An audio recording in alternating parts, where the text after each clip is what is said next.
Hello दोस्तों, good afternoon. Welcome back to our new mini blog. तो कैसे हैं आप सभी? आई होप आप सभी अच्छे होंगे। तो आज दोपहर में लंच के टाइम में हमारे घर पे आ गया था देसी चिकन। तो अभी मैं देसी चिकन बना रही हूँ दोस्तों। उसके लिए मैं अभी प्याज कट कर रही हूँ।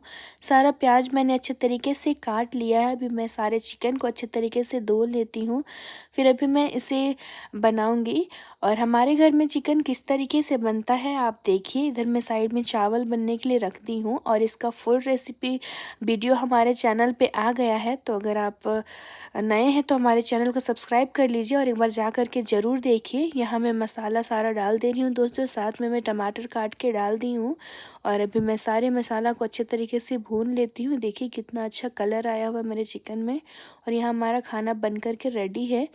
और यहाँ देखिए गर्मा गर्म खाना मैं इंजॉय कर रही हूँ चिकन के साथ। तो ठीक है दोस्तों।